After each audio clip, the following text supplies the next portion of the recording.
ನಮಸ್ತೆ ಸ್ನೇಹಿತರೆ. ಅಶ್ವತ್ಥ ಮರದಲ್ಲಿ ಭಗವಂತನು ಹಯಗ್ರೀವ ರೂಪದಿಂದ ವಿಶೇಷವಾಗಿ ಅಭಿವ್ಯಕ್ತನಾಗಿ ಈ ಮರವು ಉಳಿದೆಲ್ಲ ಮರಗಳಿಗಿಂತ ಹೆಚ್ಚು ಯೋಗ್ಯವೆಂದು ತೋರಿಸುತ್ತಾನೆ. ಅಶ್ವತ್ಥ ವೃಕ್ಷದ ಮಧ್ಯಭಾಗದಲ್ಲಿ ವಿಷ್ಣು, ತುದಿಯಲ್ಲಿ ರುದ್ರ, ಮೂಲಭಾಗದಲ್ಲಿ ಬ್ರಹ್ಮದೇವರು ನೆಲೆಸಿರುವರು.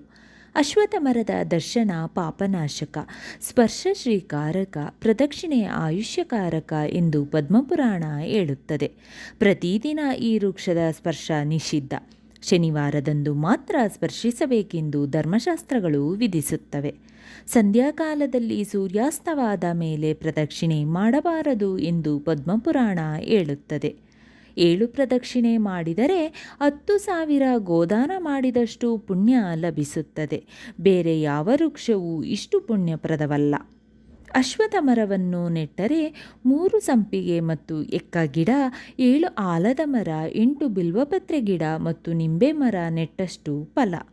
ಜಲಾಶಯ, ನದಿ ಸಮೀಪದಲ್ಲಿ ಅಶ್ವತ್ಥ ಮರವನ್ನು ನೆಟ್ಟರೆ ಪಿತೃಗಳಿಗೆ ಬಹಳ ತೃಪ್ತಿಯಾಗುತ್ತದೆ.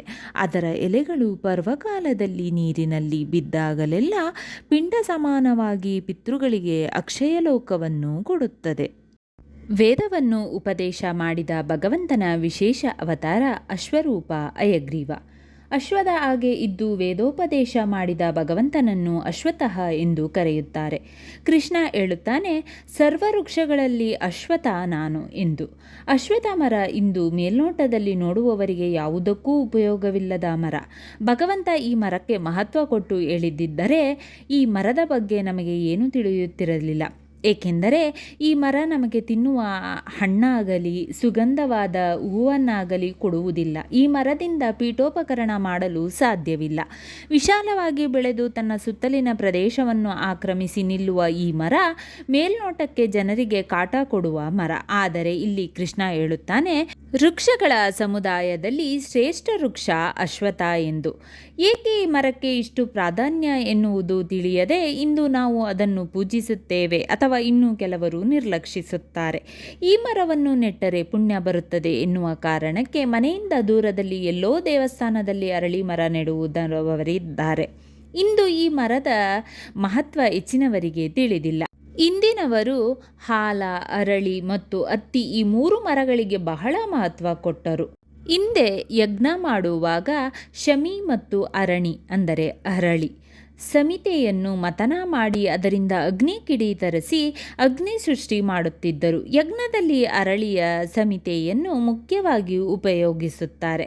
ಅಶ್ವತ್ಥ ಮರದ ಸಮಿತೆಯನ್ನು ಕಾಷ್ಟವಾಗಿ ಯಜ್ಞದಲ್ಲಿ ಉಪಯೋಗಿಸಿದರೆ ಅಲ್ಲಿ ಉರಿಯುವ ಬೆಂಕಿಯ ಜ್ವಾಲೆಯಲ್ಲಿ ಒಂದು ವಿಶಿಷ್ಟ ಶಕ್ತಿ ಹೊರಹೊಮ್ಮುತ್ತದೆ. ಏಕೆ ಸೂರ್ಯನ ಕಿರಣದಲ್ಲಿ 7 ಬಣ್ಣವಿದೆಯೋ ಹಾಗೆ ಅಗ್ನಿಯಲ್ಲಿ 7 ಬಣ್ಣವಿದೆ. ಮುಂಡಕ ಉಪನಿಷತ್ತಿನಲ್ಲಿ ಅಗ್ನಿಯ ಜ್ವಾಲೆಯಿಂದ ಹೊಮ್ಮುವ 7 ಬಣ್ಣವನ್ನು ಕಾಳಿ, ಕರಾಳಿ, ಮನೋಜ್ಜವಾಚ, ಸುಲೋಹಿತಾಯಾಚ, ಸುಧೂಮ್ರವರ್ಣ, ಸ್ಫುಲಿಂಗಿನಿ, ವಿಶ್ವರುಚಿ ಎಂದು ಕರೆದಿದ್ದಾರೆ. ಅಗ್ನಿಯ ಈ 7 ಬಣ್ಣವನ್ನು ಸೂರ್ಯಕಿರಣದ 7 ಬಣ್ಣದೊಂದಿಗೆ ಸಂಕ್ರಾಂತಗೊಳಿಸಿ ವಾತಾವರಣದಲ್ಲಿ ಅದರ ಪ್ರಭಾವ ತರುವುದೇ ಯಜ್ಞ.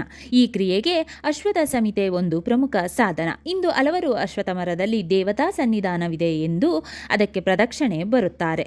ಮಕ್ಕಳಾಗಿದ್ದಾಗ ಜ್ಯೋತಿಷಿಗಳು ಅಶ್ವತ್ಥ ಪ್ರದಕ್ಷಿಣೆ ಬರುವಂತೆ ಹೇಳುತ್ತಾರೆ. ಇದು ಏಕೆ ಎನ್ನುವ ಕಲ್ಪನೆ ಇಲ್ಲದ ಜನ ಇದೆಲ್ಲವೂ ಮೂಢನಂಬಿಕೆ ಎಂದು ಮಾತನಾಡಿಕೊಳ್ಳುತ್ತಾರೆ. ಜಗತ್ತಿನಲ್ಲಿರುವ ಎಲ್ಲ ಮರಗಳಿಗಿಂತ ಹೆಚ್ಚು ಆಮ್ಲಜನಕ ಕೊಡುವ ವೃಕ್ಷ ಅಶ್ವತ್ಥ.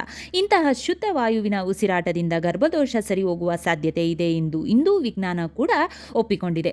ಇಂದಿನ ಕಾಲದಲ್ಲಿ ಋಷಿಗಳು ಅಶ್ವತ್ಥ ಮರದ ಬುಡದಲ್ಲಿ ಕುಳಿತು ವೇದ ಧ್ಯಾನ ಮಾಡುತ್ತಿದ್ದರು. ಹೀಗೆ ಅಶ್ವತ್ಥ ಮರದಲ್ಲಿ ಭಗವಂತನ ವಿಶೇಷ ವಿಭೂತಿ ಆ ಮರಕ್ಕೆ ಇಂತಹ ಅನೇಕ ವಿಶೇಷ ಶಕ್ತಿಯನ್ನು ಕೊಟ್ಟಿದೆ. ಇಲ್ಲಿ ಬಂದಿರುವ ಭಗವಂತನ ನಾಮ ಅಶ್ವತ್ಥಃ. ಅಶ್ವತ್ಥ ವೃಕ್ಷವನ್ನು ಶನಿವಾರ ಮಾತ್ರ ಮುಟ್ಟಿ ಪೂಜೆ ಮಾಡಬೇಕು. ಅದು ಏಕೆ ಎಂಬುದನ್ನು ತಿಳಿಯೋಣ ಬನ್ನಿ. 7.5 ಶನಿ ದೋಷವನ್ನು ಕೂಡ ಅಶ್ವತ್ಥ ಮರ ದೂರ ಮಾಡುತ್ತದೆ. ಇಂತಹ ಅರಳಿ ಮರವನ್ನು ಯಾಕೆ ಉಳಿದ ದಿನದಲ್ಲಿ ಮುಟ್ಟಬಾರದು? ಈ ಪ್ರಶ್ನೆಗೆ ಉತ್ತರ ತಿಳಿಯೋಣ. ಇದು ಪದ್ಮಪುರಾಣದ 118ನೇ ಅಧ್ಯಾಯದಲ್ಲಿ ಸೂತರರಿಗೆ ಋಷಿಗಳು ಪ್ರಶ್ನಿಸುತ್ತಿದ್ದಾರೆ. ಆಗ ಶ್ರೀಕೃಷ್ಣ ಸತ್ಯಭಾಮೆಗೆ ಹೇಳಿದ ಉತ್ತರವನ್ನು ಋಷಿಗಳಿಗೆ ಸೂತರು ಹೇಳುತ್ತಾರೆ. ಎಲ್ಲ ಋಷಿಗಳು ಕೇಳುತ್ತಾರೆ, ಅಸ್ಪೃಶ್ಯತ್ವಂ ಕಥಂ ಯಾತಃ ಸೂತಬೋಧಿತರುಸ್ತಯಂ ಸ್ಪೃಶ್ಯತ್ವ ತ್ವಂ ಚ ಕಥಂ ಪ್ರಾಪ್ತಃ ತದಾಯಂ ಶನಿವಾಸರೆ ಏತದ್ವಿಸ್ತರಸ್ಥವರ್ವಂ ವಕ್ತುಮರ್ಹಸಿ ನೋ ಭಗವಾನ್. ಎಲೈ ಸೂತನೇ, ಶನಿವಾರ ಹೊರತು ಮಿಕ್ಕ ದಿನಗಳಲ್ಲಿ ಏಕೆ ಅರಳಿ ಮರವನ್ನು ಮುಟ್ಟಬಾರದು? ವಿಸ್ತಾರವಾಗಿ ಹೇಳು. ಆಗ ಸೂತ ಮಹರ್ಷಿಗಳು ಹೇಳುತ್ತಾರೆ, ಸಮುದ್ರ ಮಂಥನದಿಂದ ನಾನಾ ವಸ್ತುಗಳು ಬಂದವು. ಅದರಲ್ಲಿ ಮೊದಲು ಬಂದವಳು ಆಲಕ್ಷ್ಮಿ, ಅಂದರೆ ದಾರಿದ್ರ್ಯ ಲಕ್ಷ್ಮಿ. ನಂತರ ಬಂದವಳು ಮಹಾಲಕ್ಷ್ಮಿ. ದೇವತೆಗಳು ಹೊಂದಿದ್ದ ರತ್ನಗಳಲ್ಲಿ ಮಹಾಲಕ್ಷ್ಮಿಯನ್ನು, ಕೌಸ್ತುಭವನ್ನು ಆ ದೇವತೆಗಳು ವಿಷ್ಣುವಿಗೆ ಕೊಟ್ಟರು. ವಿಷ್ಣುವು ಲಕ್ಷ್ಮಿಯನ್ನು ಹೆಂಡತಿಯನ್ನಾಗಿ ಒಪ್ಪಿಕೊಂಡಾಗ ಆಕೆಯು ವಿಷ್ಣುವಿಗೆ ಇಂತೆಂದು ವಿಜ್ಞಾಪಿಸಿಕೊಂಡಳು, ಎಲೆ ಮಧುಸೂದನೆ, ನನಗಿಂತ ಮೊದಲು ಹುಟ್ಟಿದ ಆ ಲಕ್ಷ್ಮಿಗೆ ಮೊದಲು ವಿವಾಹ ರೂಪವಾದ ಸಂಸ್ಕಾರವಾಗದೆ ನನ್ನನ್ನು ಹೇಗೆ ಮದುವೆಯಾಗುತ್ತಿದ್ದೀಯ? ಈಕೆಗೆ ಮೊದಲು ಮದುವೆ ಮಾಡಿ ಅನಂತರ ನನ್ನನ್ನು ಮದುವೆಯಾಗಿ ಕರೆದುಕೊಂಡು ಹೋಗು ಎಂದು ಭಿನ್ನವಿಸಿದಾಗ, ಆಗ ಲೋಕಮಾನ್ಯನಾದ ವಿಷ್ಣುವು ಆಕೆಯ ಈ ಮಾತನ್ನು ಕೇಳಿ ದೀರ್ಘವಾಗಿ ತಪಸ್ಸು ಮಾಡಿದ ನಂತರ ಉದ್ದಾಲಕನೆಂಬ ಋಷಿಗೆ ಲಕ್ಷ್ಮಿಯ ಮಾತಿನಂತೆ ಆ ಲಕ್ಷ್ಮಿಯನ್ನು ಕೊಟ್ಟು ಮದುವೆ ಮಾಡಿದ. ವಿಕಾರ ರೂಪವುಳ್ಳ ಆ ಲಕ್ಷ್ಮಿಯನ್ನು ಉದ್ದಾಲಕನು ವಿಷ್ಣುವಿನ ಮಾತನ್ನು ಮೀರಲಾರದೆ ಒಪ್ಪಿ ಮದುವೆ ಮಾಡಿಕೊಂಡ. ಆನಂತರ ಆ ಲಕ್ಷ್ಮಿಯನ್ನು ಉದ್ದಾಲಕನು ತನ್ನ ಆಶ್ರಮಕ್ಕೆ ಕರೆದುಕೊಂಡು ಬಂದ. ಹೋಮದ ಧೂಮ ಉಳ್ಳ ಸುವಾಸನೆಯಾದ ವೇದಘೋಷಗಳಿಂದ ಕೂಡಿರುವ ಆ ಆಶ್ರಮವನ್ನು ದೂರದಿಂದಲೇ ನೋಡಿ ಆಕೆಯು ದುಃಖಗೊಂಡು ಇಂತೆಂದಳು, ನಾನು ನಿನ್ನ ಆಶ್ರಮಕ್ಕೆ ಬರಲಾರೆ. ಕಾರಣ, ವೇದಧ್ವನಿಯಿಂದ ಕೂಡಿದ ಪೂಜಾಪಾಠ ನಡೆಯುವ ಸ್ಥಳ, ಶಾಂತವಾಗಿರುವ ಈ ಸ್ಥಳವು ನನ್ನ ವಾಸಕ್ಕೆ ಯೋಗ್ಯವಲ್ಲ ಅಂತ ಹೇಳಿದಾಗ ಉದ್ದಾಲಕ ನಿನ್ನ ವಾಸ ಸ್ಥಳ ಯಾವುದು ಅಂತ ಕೇಳುತ್ತಾನೆ. ಆಗ ಆ ದಾರಿದ್ರ್ಯ ಲಕ್ಷ್ಮಿ ಹೇಳುತ್ತಾಳೆ, ಒಬ್ಬೊಬ್ಬರಿಗೆ ಸ್ನೇಹದಿಂದ ದಂಪತಿಗಳಿರುವಲ್ಲಿಯೂ, ಪೂಜೆ ಪುನಸ್ಕಾರ ನಡೆಯುವಲ್ಲಿ, ಹಿರಿಯರಿಗೆ ಗೌರವಾದರ ನಡೆಯುವಲ್ಲಿ, ಅತಿಥಿ ಸತ್ಕಾರ ನಡೆಯುವಲ್ಲಿ, ನೀತಿವಂತರ ಮನೆಯಲ್ಲಿ ನನ್ನ ವಾಸ ಇರುವುದಿಲ್ಲ. ಎಲ್ಲಿ ಪ್ರತಿದಿನ ಯಾವತ್ತೂ ಯಾವ ಮನೆಯಲ್ಲಿ ಜಗಳ ನಡೆಯುವುದು, ಅತಿಥಿಗಳು ನಿರಾಶರಾಗಿ ಎಲ್ಲಿಂದ ಹೊರಹೋಗುತ್ತಾರೆ, ಜೂಜು ನಡೆಯುವಲ್ಲಿ, ಪರರ ಹಣವನ್ನು ಕದಿಯುವಲ್ಲಿ, ಕಸಕಡ್ಡಿಗಳಿಂದ ತುಂಬಿದ ಮನೆಯಲ್ಲಿ, ಪೂಜೆ ಪುನಸ್ಕಾರ ನಡೆಯದ ಸ್ಥಳದಲ್ಲಿ, ಗೋವಧೆ ಮದ್ಯಪಾನ ತುಂಬಿರುವಲ್ಲಿ ನಾನು ವಾಸಿಸುತ್ತೇನೆ ಅಂದಾಗ ಉದ್ದಾಲಕನು ಹೇಳಿದ, ಎಲೆ ಅಲಕ್ಷ್ಮಿಯೇ, ನೀನು ಅರಳಿ ಮರದ ಬುಡದಲ್ಲೇ ಕ್ಷಣ ಕಾಲವಿರು. ನಿನ್ನ ವಾಸಕ್ಕೆ ಸರಿಯಾದ ಮನೆಯನ್ನು ನೋಡಿಕೊಂಡು ಬರುತ್ತೇನೆ ಹೀಗೆಂದು ಹೇಳಿ ಆಕೆಯನ್ನು ಅಲ್ಲಿ ಉದ್ದಾಲಕನು ಕೂರಿಸಿ ಹೊರಟು ಹೋದನು. ಬಹಳ ಹೊತ್ತು ನೋಡಿದರೂ ಉದ್ದಾಲಕನು ಬಾರದಿರಲು ಗಂಡನು ತನ್ನನ್ನು ಬಿಟ್ಟುದರಿಂದ ಆಕೆಯು ಬಹುವಾಗಿ ಅತ್ತಳು.